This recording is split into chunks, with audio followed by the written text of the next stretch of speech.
Adana'da bu hırsız yol kenarında duran bisikleti gözüne kestirdi. Sahibini göremeyince de üstüne atladığı gibi bisikleti götürdü.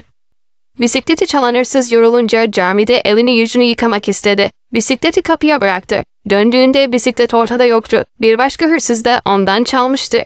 Pişkin hırsız çaldığı bisikleti bulmaları için polise gitti. Yalnız değildi. Bisikletini çaldığı genç de oradaydı. Çelişkili ifadeleri onu ele verdi. Suçunu itiraf eden hırsız, "Çaldığım bisikleti benden de çaldılar. Namuslu adam kalmamış," dedi. Kendi ayağıyla karakola giden hırsız ev hapsine çarptırıldı.